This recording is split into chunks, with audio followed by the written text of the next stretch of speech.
حضرات گرامی، میں نے آپ حضرات کے سامنے قرآن مجید فرقان حمید کی جو کلمہ پڑھی، آیت کلمہ پڑھنے کا شرف حاصل کیا۔ اس آیت کلمہ کے اندر اللہ جل مجدہ الکریم خالق کائنات اللہ رب العالمین نے حلال رزق کھان کا حکم دیتا، رزق حلال استعمال کرنے کا حکم دیتا۔ اللہ رب العالمین نے قرآن کے اندر ارشاد فرمایا، یا ایھا الذین آمنوا، اے ایمان والو، کلو من طیبات، کھاؤ طیب ما رزقناکم، اس رزق کو جو رب نے تمہیں عطا فرمایا، واشکروا للہ، اور اللہ کا شکر ادا کرو، اگر کسی اس رب کی عبادت کرتے ہو۔ حضرات گرامی، اس آیت کریمہ کے اندر اللہ جل مجدہ الکریم خالق کائنات نے ارشاد فرمایا، اے ایمان والو، اے مسلمانوں، ستھری چیزیں کھاؤ،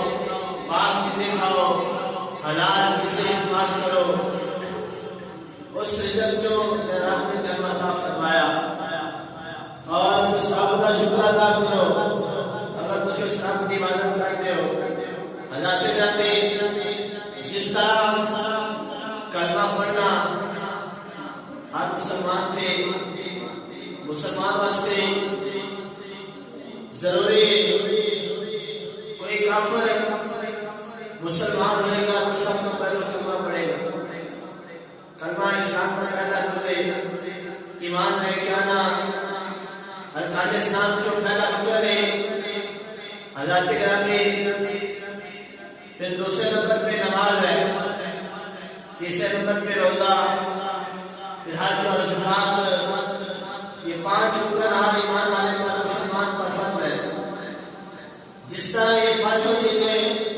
فرض ہیں، اسی طرح حلال روزی تلاش کرنا،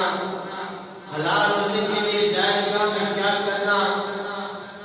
حضرات گرامی ان فرضوں کی طرح یہ بھی فرض ہے، بلکہ ہر عبادت سے پہلے رزق کے حلال کا ہونا ضروری ہے۔ اس لیے اگر ایک مسلمان ایمان والا حلال روزی کھائے گا، کھانے کے بعد نماز پڑھے گا تو نماز قبول ہوگی، اگر حرام کھا کے نماز پڑھ رہا ہے تو نماز قبول نہیں۔ اس طرح حلال کھا کے ایمان والا روزہ رکھے گا تو روزہ قبول ہوگا، اگر حرام کھا کے روزہ رکھ رہا ہے تو اللہ روزہ قبول نہیں کرے گا۔ اس طرح حلال مال سے ایمان والا زکات ادا کرے گا تو زکات قبول ہوگی، اگر مال حرام ہے تو حرام کی زکات دے یا نہ دے برابر ہے، اگر کوئی دے گا تو اسے کوئی ثواب اجر نہیں ملے گا، کیونکہ وہ پہلے حرام ہے۔ حلال مال کی زکات ادا کرے گا تو پھر یہ زکات قبول ہے، اور اسی طرح حلال مال کے ساتھ ایمان والا حج کے لیے جائے گا، حج کرے گا تو پھر یہ قبول ہے۔ اگر وہ حرام مال کے ساتھ حج کرنے جائے، حج کرنے کے لیے جائے، مال ہی حرام ہے تو کس طرح حج قبول ہوگا؟ حج قبول ہوگا جب اس کے پاس حلال رزق ہوگا، حلال مال ہوگا۔ اس لیے ایمان والے کو چاہیے کہ پہلے وہ حلال رزق تلاش کرے، حلال کمائی کرے، حلال طریقے سے مال اکٹھا کرے۔ حضرات گرامی، اللہ رب العالمین کے پیارے محبوب صلی اللہ علیہ وسلم نے فرمایا، اے ایمان والے مسلمانوں، مثال کے طور پہ اگر حرام مال کھا کے ایمان والا رب کی عبادت کرے گا، رب کو یاد کرے گا، نماز پڑھے گا، روزہ رکھے گا، حج کرے گا، تو اللہ حرام مال سے اس کا یہ عبادت قبول نہیں کرے گا۔ اگر مال حلال ہوگا، طیب ہوگا، تو اللہ رب العالمین اس کی ہر عبادت قبول کرے گا۔ ایسے جیسے کہ آدمی عمارت قائم کر رہا ہے، بلڈنگ بنا رہا ہے، اس کی اگر نیت زمین کے اندر جو ہوتی ہے بنیاد، جسے نی کہتے ہیں، بنیاد اگر مضبوط ہوگی تو اس پہ بڑی عمارت قائم کرنا ٹھیک ہوگی. عمارت قائم کرے گا تو عمارت قائم رہے گی. اگر نیے بنیادیں کمزور ہے تو اس پر عمارت قائم کرے گا تو عمارت بھی گر جائے گی. عمارت گر جائے گی کیونکہ بنیادیں ٹھیک نہیں، بنیادیں مضبوط نہیں. اسی لیے حلال مال کے ساتھ آدمی جب اللہ کی عبادت کرتا ہے تو عبادت رب کی بارگاہ میں قبول ہو جاتی ہے، اور اگر حرام مال کے ساتھ عبادت کرے تو رب عبادت قبول نہ کرے گا، رب عبادت اس کے قبول نہ کرے گا. اس لیے سب سے پہلے حلال رزق کا ہونا ضروری ہے. حضرت نبی حضور صلی اللہ علیہ وسلم نے فرمایا طلب کسب حلال فریضۃ بعد فریضۃ. مشکات شریف کے حدیث سے مبارکہ ہے، اللہ کے نبی نے ارشاد فرمایا کسب حلال تلاش کرنا فرضوں کے بعد ایک فرض ہے. حلال روزی تلاش کرنا فرضوں کے بعد ایک فرض ہے. حضرت نبی اس طرح اللہ رب العالمین نے قرآن میں ارشاد فرمایا یا ایھا الذین آمنوا لا تأکلوا اموالکم بینکم بالباطل. اے ایمان والو، آپس میں ایک دوسرے کے مال نہ کھاؤ. حضرت نبی اس آیت میں بھی اللہ رب العالمین نے ارشاد فرمایا کہ کسی کا ناجائز مال نہ کھاؤ، کسی کا ناجائز مال نہ کھاؤ. کیوں؟ کیونکہ اللہ رب العالمین خود پاک ہے اور پاک کو پسند کرتا ہے. اللہ نے قرآن میں آقا علیہ الصلوۃ والسلام نے ارشاد فرمایا، حدیث مبارکہ ہے ان اللہ طیب لا یقبل الا طیبا. مشکات شریف کے حدیث مبارکہ ہے، اللہ کے پیارے محبوب نے ارشاد فرمایا بے شک اللہ رب العالمین خود پاک ہے. ان اللہ طیب، بے شک اللہ پاک ہے. لا یقبل الا طیبا، اللہ نہیں قبول کرتا مگر پاک چیز دو. یعنی کہ اللہ خود بھی پاک ہے اور پاک چیز کو پسند کرتا ہے. اگر کوئی ناپاک رب کی بارگاہ سے جائے، اللہ ناپاک چیز کو پسند نہیں کرتا، پسند کرتا ہے اللہ پاک چیز دو. اس طرح حضرت جابر رضی اللہ تعالیٰ عنہ راوی آپ بیان فرماتے ہیں کہ حضور صلی اللہ علیہ وسلم نے فرمایا لا يدخل الجنہ لحم نبت من السوت. اللہ کے نبی نے ارشاد فرمایا حرام کی روزی پر پلنے والا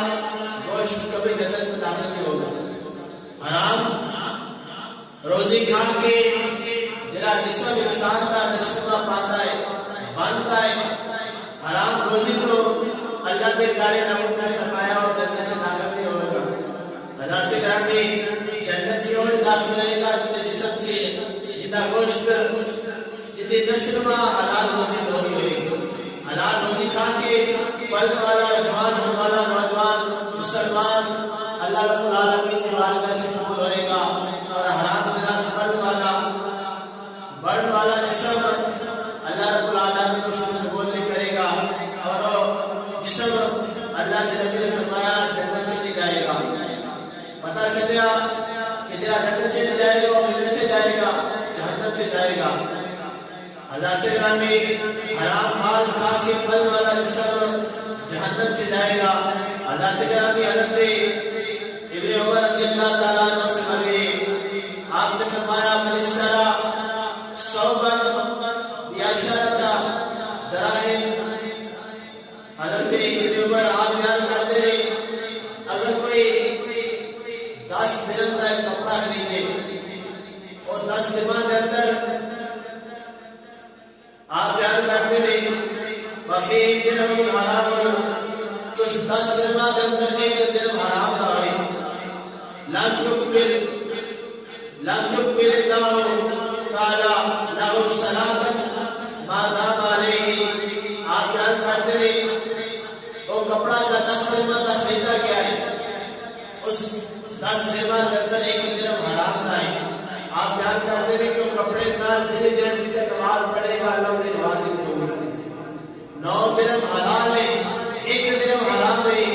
1 درہم کی وجہ تو اللہ رب العالمین سارے کپڑے کو ناپاک کر دیتا ہے اور وہ کپڑا پا کے آدمی نماز پڑھے گا اللہ انہیں نماز قبول نہیں کرے گا. حضرات گرامی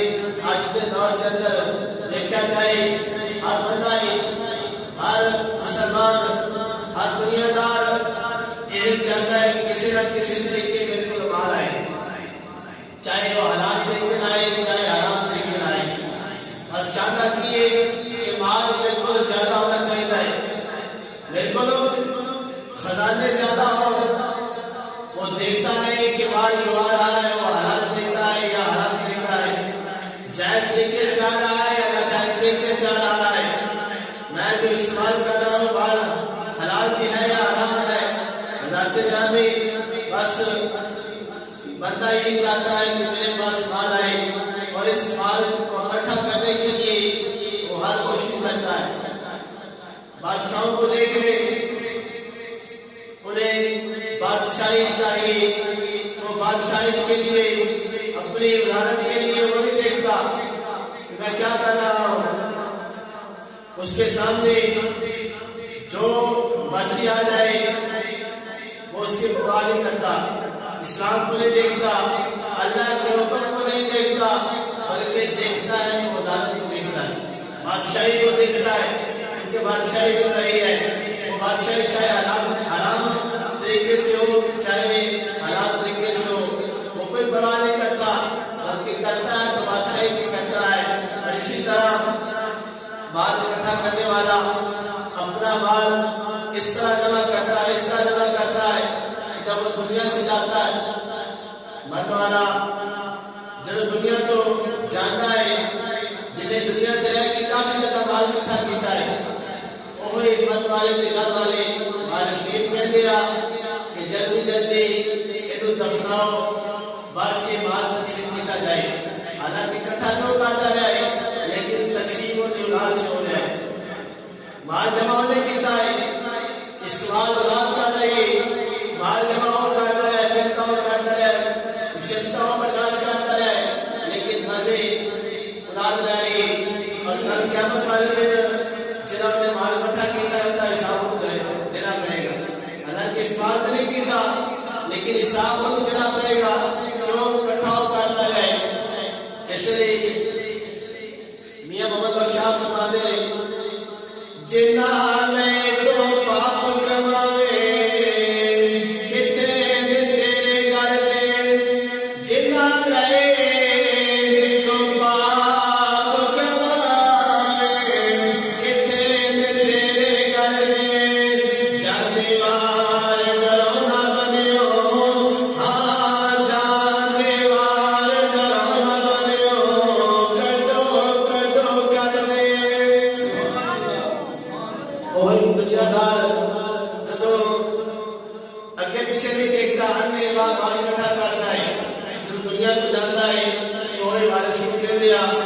جلدی جلدی دفناؤ اور مردے تو دار لگ گیا ہے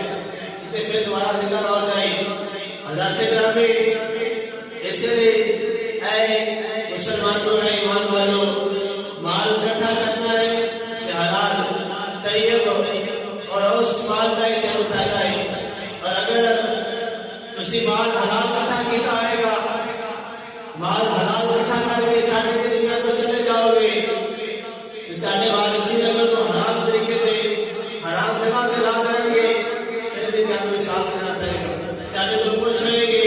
حضرات گرامی اس لیے بیان کرتے رہے اللہ کے نبی نے فرمایا ایمان والے مسلمان انہوں کو مال اکٹھا کر کے کو استعمال کر سکے جنہاں تم دنیا سے بھی فائدہ دے آخرت کے اندر بھی فائدہ دے. دنیا سے بھی کامیابی مل جائے، آخرت کے اندر بھی کامیابی مل جائے. اور وہ مال اکٹھا نہ کر جنہاں تم دنیا سے بھی حساب دینا پڑے، مرد تو بعد آخرت سے بھی دینا پڑے، مرد تو بعد آخرت سے بھی دینا پڑے. حضرات گرامی جنہاں لوگوں نے حلال طریقے اللہ رب العالمین کی عبادت کی تھی، حلال رزق استعمال کیتا ہے، حلال کھاتا ہے، اللہ رب العالمین نے اپنا رب عطا کرتا ہے، اپنا قرب عطا کرتا ہے۔ حضرات گرامی اسی طرح ایک واقعہ دے ولی جڑے اللہ رب العالمین نال حلال استعمال کرتے رہے، لیکن کبھی کبھار شبہ دلال اور رب دی معرفت سے دور ہو جاتے ہیں، اتنے دور ہو جاتے ہیں کہ عبادت سے مزہ نہیں آتا۔ اسی طرح ہی شاہ بلد سیدنا حضرت ابراہیم بن ادم رحمہ اللہ تعالی آپ کے بارے آتا ہے کہ آپ اپنے وقت میں بہت زیادہ متقل بیدار وقت میں ولی کامل بنے اور اپنے آپ میں بادشاہی چھڑ کے فقیری رہنے اختیار کی تھی، رابطہ قرب پانے واسطے فقیری رہنے اختیار کی تھی۔ آپ کے بارے آتا ہے کہ آپ بادشاہی کو ہٹے، بادشاہی کو چھٹیا، درویشی رہنے جائے۔ کچھ عرصے بعد ایک وزیر آپ کو ملنا سے آیا، آپ کو دیکھتا ہے کہ آپ سمندر کے کنارے بیٹھے اللہ کی عبادت کر رہے ہیں، حضرات گرامی پہننے واسطے کپڑے نہیں، کھانے واسطے کوئی سامان نہیں۔ وزیر نے جب دیکھا کہ بادشاہ کی حالت ہے، وزیر آگتا ہے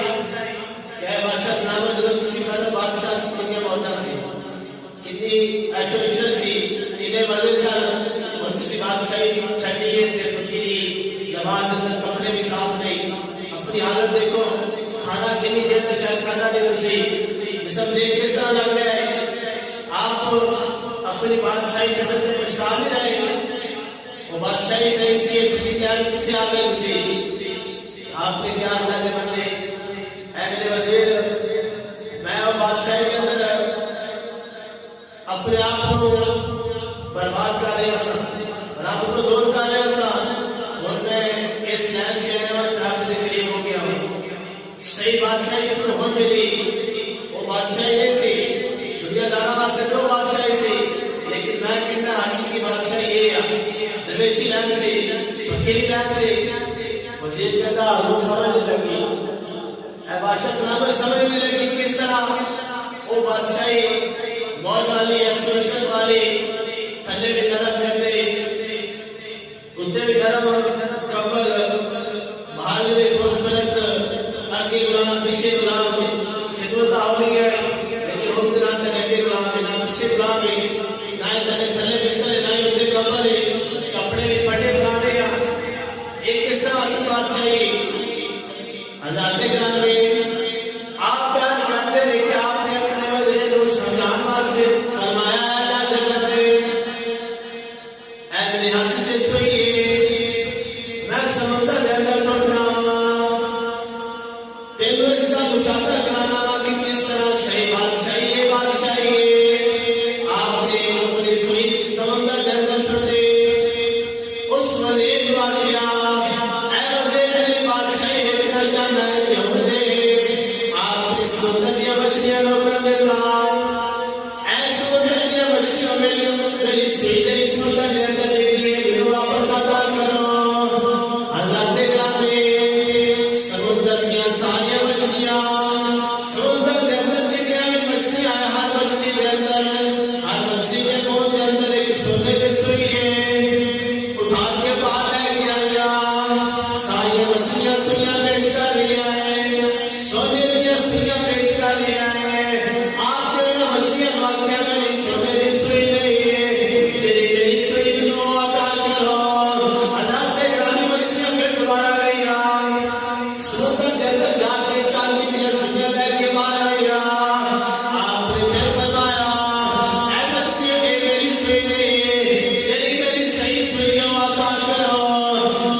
انسان سن جنہوں نے حکم دیتا سن میری گل تو مانتے سن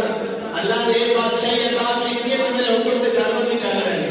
میں جانور کا حکم دیتا جانور بھی میرا حکم مان لے رہی حضرت گرامی آپ کے بارے آتا ہے کہ آپ ایک دن رب کی عبادت کر رہے سفر میں جا رہے ہیں حضرت گرامی آپ جدو ایک مسافر سفر دے فقیر جدو بھوک زیادہ لگے ایک پھیری والا جرا سامان بیچتا ہے وہ گزریا کہ آپ نے اس پھیری والے کو فرمایا کہ اللہ نے بندے اے پیسے لیتا میرے کھجورا عطا کر حضرت گرامی ابراہیم بن ادم رحمۃ اللہ علیہ نے اس پھیری والے کو اس سامان بیچنے والے کو پیسے عطا کرتے ہیں اور کھجورا لیا کھجورا نے تو لیا آپ انہاں کھجورا کو اپنا سمجھ کے استعمال کرتے سن حضرت گرامی بیان کرتے ہیں ایک کھجور زمین تے ڈگ پئی آپ کو پتا نہیں سی کہ شاید کھجور مالک کی ڈگی ہے یا میری ڈگی ہے لیکن حقیقت دیر کرو پائی جرا پھیری والا سی وہ کھجور کو ڈگی سی آپ نے وہ کھجور اپنی سمجھ کے اٹھا کے کھا لی آپ کو نہیں پتا کہ کھجور میری ہے یا مالک کی آپ نے یہ سمجھا کہ ذریعے کا کھجورا خرید لیا ہے شاید ہونا کھجور تو کھجور دیکھی آپ نے پکڑ کے اٹھا کے کھا لی جدو کھجور مالک کی اجازت تو بغیر کھاتے آپ بیان کرتے رہے کہ اس کے بعد میں رب کی عبادت کرنا مجھے مزہ نہیں آتا میں رب کی بات پڑھنا مجھے سکون نہیں ملتا جرا پہلو ملتا سی بیان کرتے رہے کہ 40 دن آپ اس طرح رب کی عبادت کرتے رہے رب کی عبادت کرتے رہے کہ رب کی عبادت سے مزہ نہیں آ رہا سکون نہیں مل رہا آپ پریشان ہیں حضرت گرامی اس طرح ایک 40 یاترا کا قافلہ بیان کرتے رہے کیونکہ درویش سن اللہ کے نیک بندے سن بیت المقدس سے آئے حضرت ابراہیم بن ادم رحمۃ اللہ علیہ بیت المقدس کے اندر اپنے آپ کو رب کی بارگاہ سے جھکائے ہوئے سامان کے پیچھے لوگ کے رب کی عبادت کر رہا سی رب کی عبادت کر رہا سی 40 دن ہو گئے رب کی عبادت کر رہا مزہ نہیں آ رہا سکون نہیں آ رہا وہ 40 آدمیوں کا قافلہ جب آیا بیت المقدس کے اندر تے انہاں دے وچ ایک سردار 40 آدمیوں کا سردار انہیں اپنے سارے قافلے میں بٹھایا ایک ہلکا بنا کے بیٹھ گئے انہاں ہلکے بچوں ایک آدمی کہتا ہے کہ حضور اسی جگہ سے بیٹھے ہیں سانو لگ رہا ہے کہ یہ بندہ ایسا بھی ہے جنہاں سارے قافلے چل رہے وہ بھی اتنے بیٹھ کے رب کی عبادت کر رہے ہیں ذکر کر رہے ہیں تو 40 بندے 40 قافلے کا جڑا سردار سی اللہ کا نیک بندہ وقت ولی کامل آپ نے اس خادم کو آپ کے قافلے کا دلایا ہے انہیں قید پہ فرمایا ہاں ایک بندہ 41واں بھی آئے گا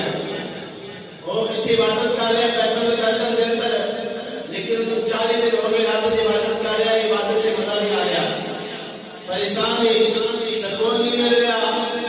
حضرت ابراہیم بن ادم بڑے پریشان ہوئے کہ میں تو 40 دنوں کی عبادت کر رہا ہوں مجھے مزہ نہیں آ رہا انہوں کس طرح پتہ چل گیا ہے اس بزرگوں کو کس طرح پتہ چل گیا ہے آپ نے پریشان ہوئے فوری آپ صفا دے پچھو واپس باہر نکل کے قافلے والے کے سامنے آئے قافلے والے کے سامنے آئے قافلے کے سردار کو کہتے ہیں کہ حضور جانو کس طرح پتہ چلیا ہے کہ 40 دن ہو گئے میں رب کی عبادت کر رہا میرے مزہ نہیں آ رہا سکون نہیں آ رہا حضرت گرامی اے اللہ کے نیک بندے کی شان ہے کہ اللہ کے نیک بندے دلوں کے حال میں جان لیتے ہیں حضرت گرامی حضور کو شان کے بارے آتا ہے آپ اپنے آسانوں سے بیٹھے آپ کے خاتمی نام کی قریب خدمت کرتے سن ایک خاتمی یاد کرتا ہے کہ آپ کا ایک مرید آیا حضور کو شان ہوتا چھوٹے ایک مرید آیا محبت نال پیار نال آج کہنا ہے کہ حضور میں تیری دعوت کرنی ٹائم لو کس نے تسی تشریف لے کے آؤ گے تو حضور غوث اعظم نے فرمایا فلاں دن مثال کے طور پہ آپ نے فرمایا بدھ والے دن میں تیرے کو دعوت دیا گا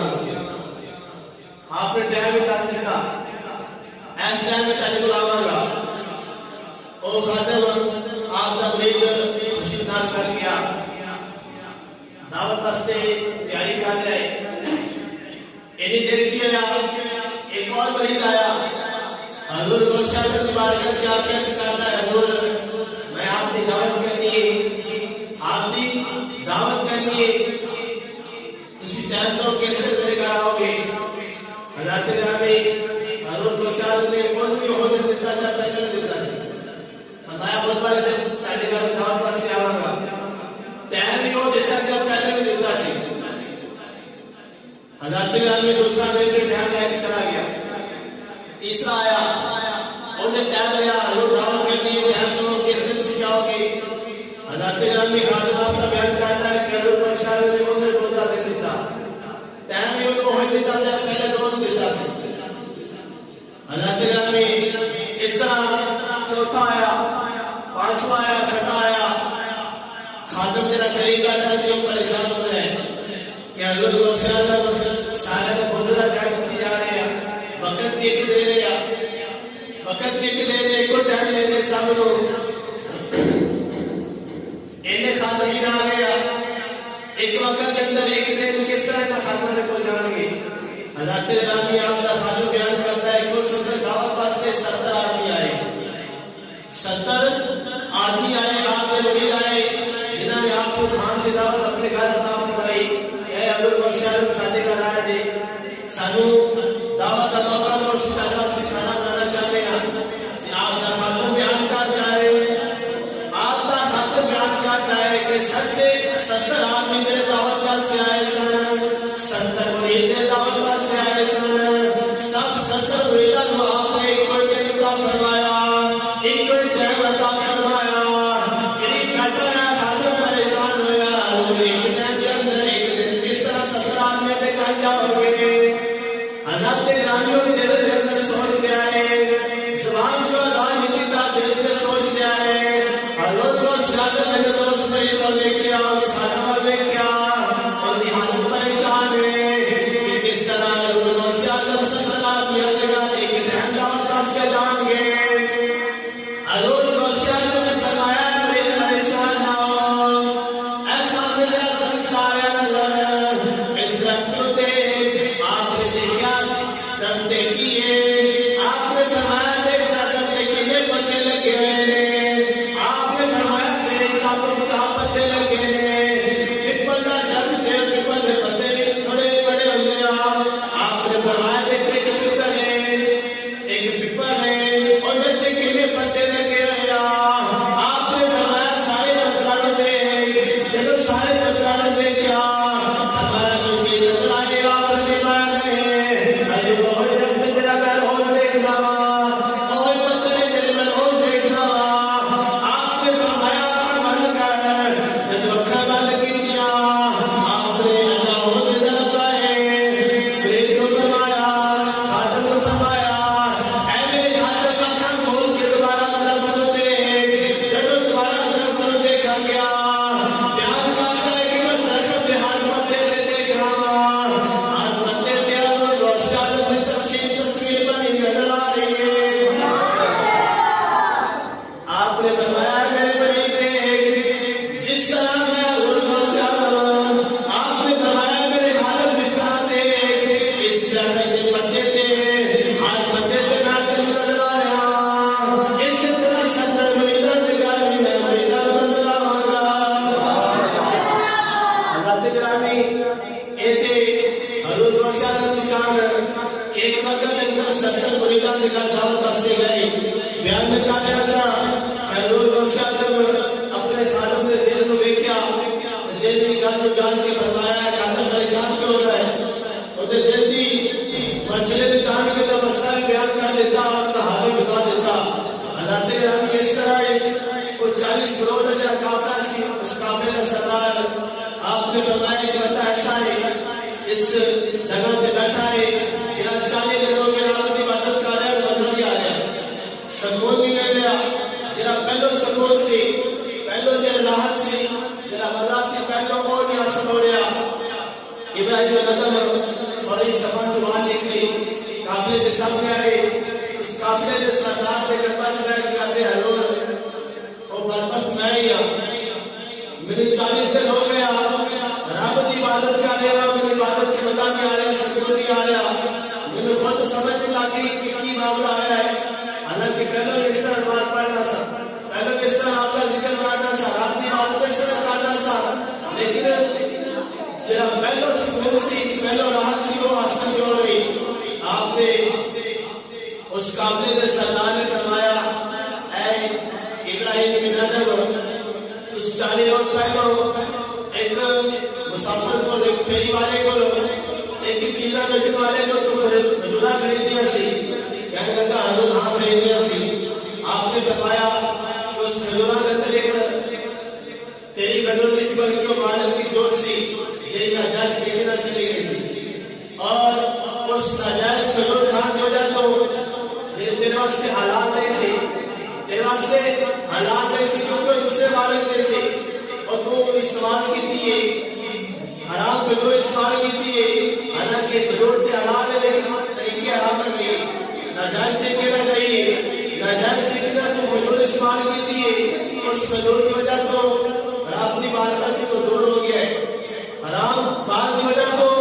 رب کی بارگاہ سے دور ہو گیا ہے۔ حضرت گرامی وقت عملی ہوئی لیکن رب کی بارگاہ سے قرب حاصل ہوئے اور ایک حرام لقمہ کھا لگے، رب کی بارگاہ سے اتنا دور ہو جاتا ہے کہ 40 دن تو نماز پڑھ کے مزہ نہیں آتا، رب کی عبادت سے مزہ نہیں آتا،